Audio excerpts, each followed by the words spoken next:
Hi friends, Divya ज्ञान channel में आपका हार्दिक स्वागत है और मैं हूं पंकज राय।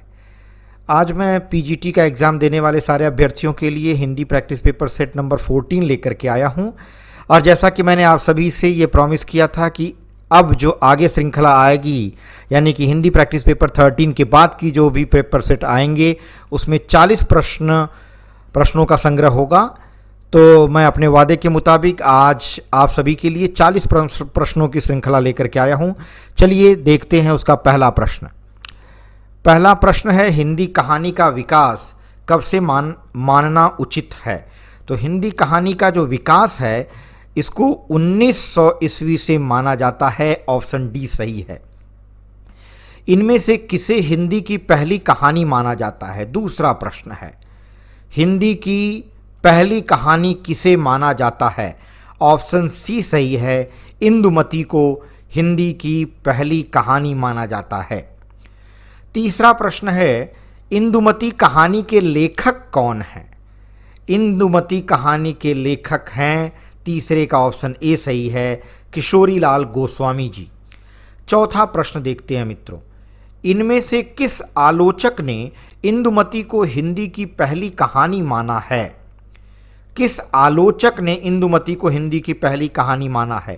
चौथे का ऑप्शन बी सही है, आचार्य रामचंद्र शुक्ल जी ने। पांचवा प्रश्न देखते हैं, प्रसाद जी की कहानियां किस पत्रिका में छपती थीं।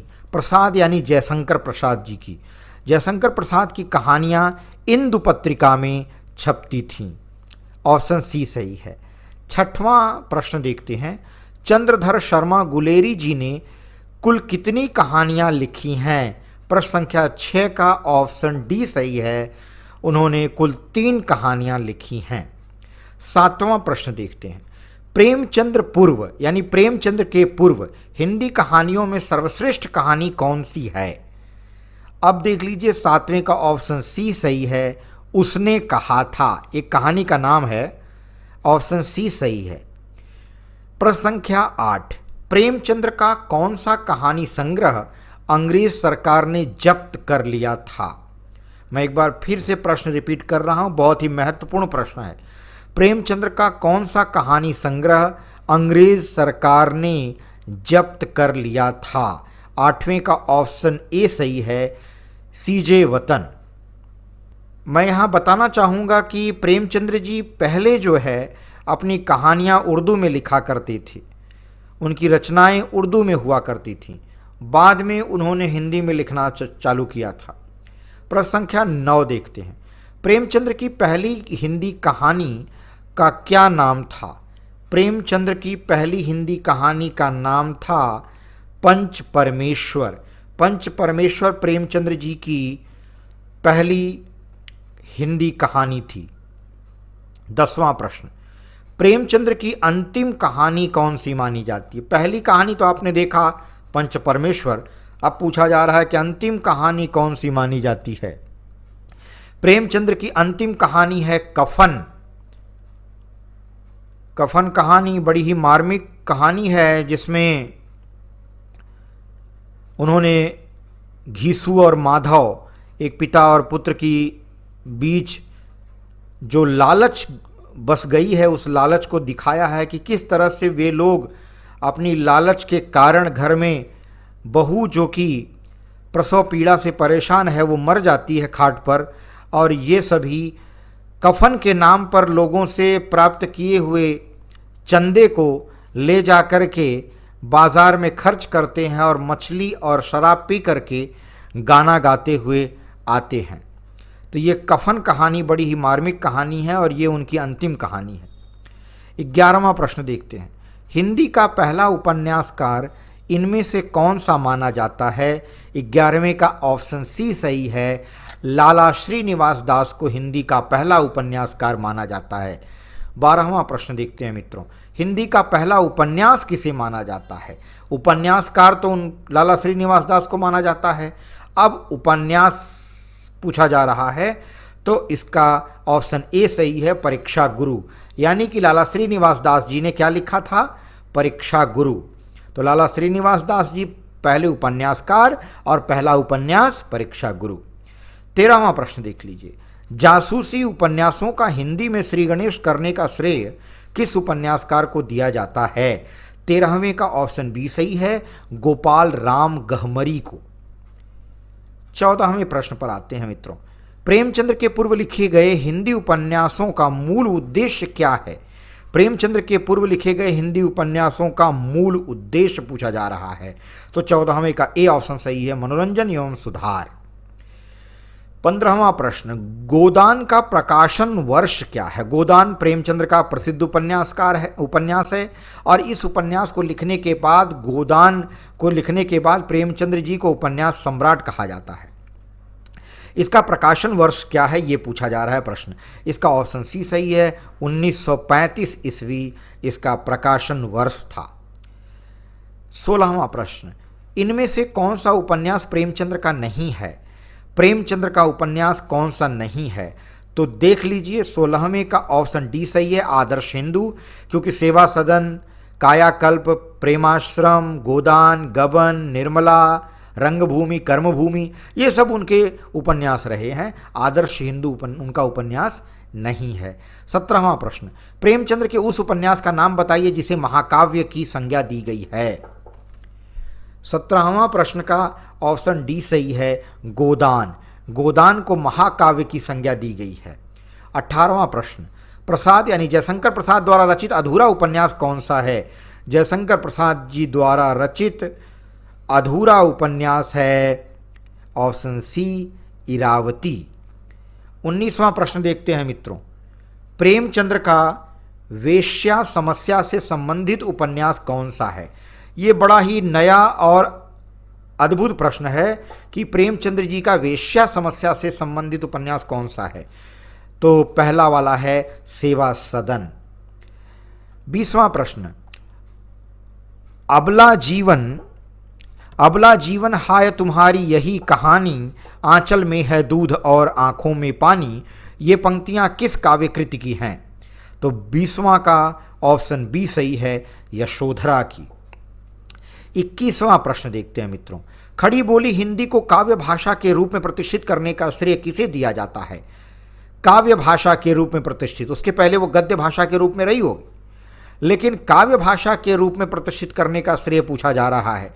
ये थोड़ा सा हट करके प्रश्न है, तो इसे काव्य की भाषा के रूप में प्रतिष्ठित करने का श्रेय महावीर प्रसाद द्विवेदी जी को है।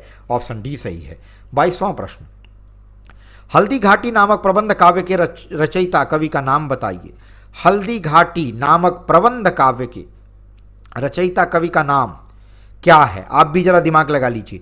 22वें का ऑप्शन डी सही है, श्याम नारायण पांडे। 23वां प्रश्न देखते हैं।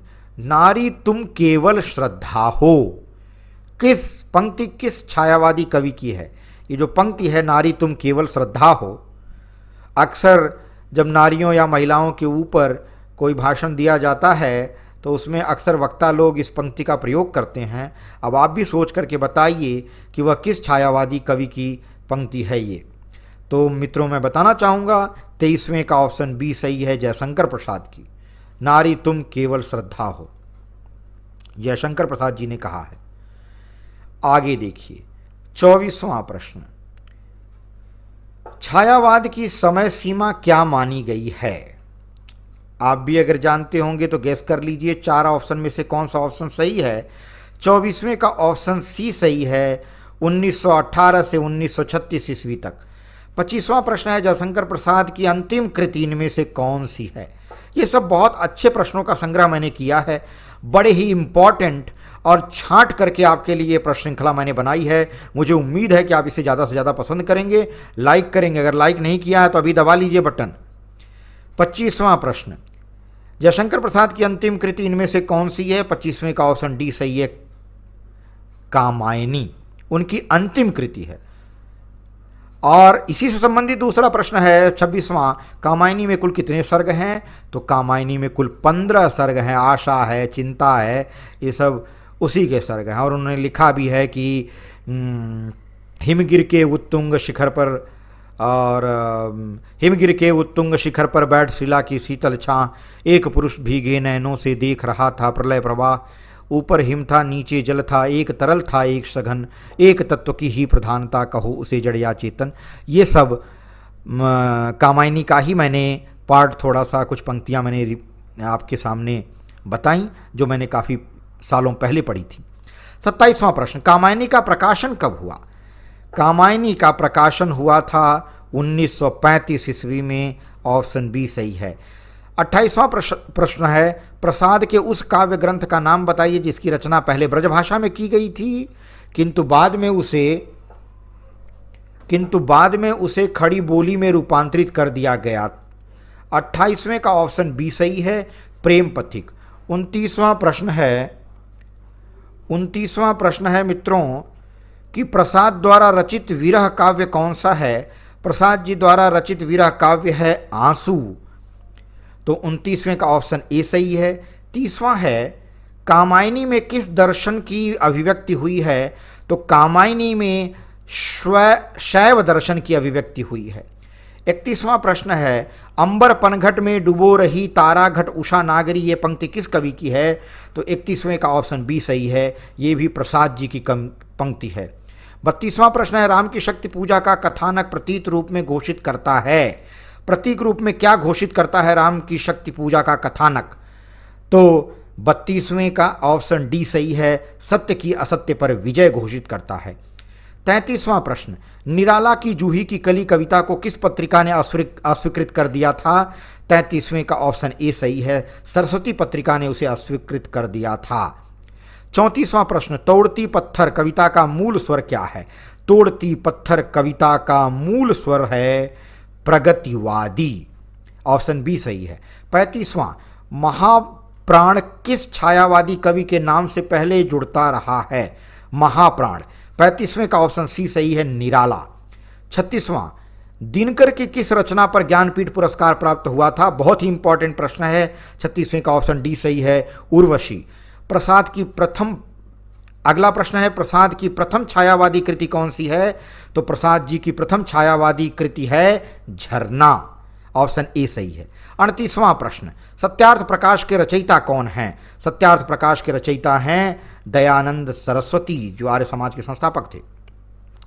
आर्य समाज की स्थापना कहाँ हुई थी? अगला प्रश्न 39वां, ऑप्शन डी सही है, बंबई में। बंबई जिसको हम आजकल मुंबई कहते हैं। 40वां और अंतिम प्रश्न मित्रों, वादे के मुताबिक मैंने 40 प्रश्नों की श्रृंखला तैयार की थी आपको, और उसका अंतिम प्रश्न पढ़ने जा रहा हूं।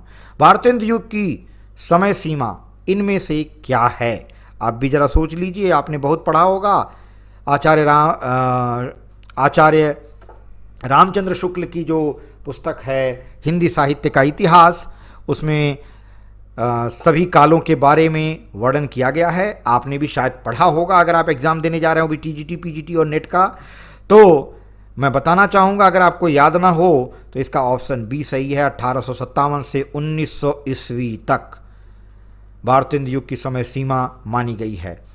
तो मित्रों, मैं समझता हूँ आज का वीडियो आपको पसंद आया होगा। अगर सच में पसंद आया है तो लाइक करिए, अपना कमेंट लिखिए। अगर कोई प्रश्न डाउट है तो वो भी कमेंट बॉक्स में लिख करके मुझे भेजिए।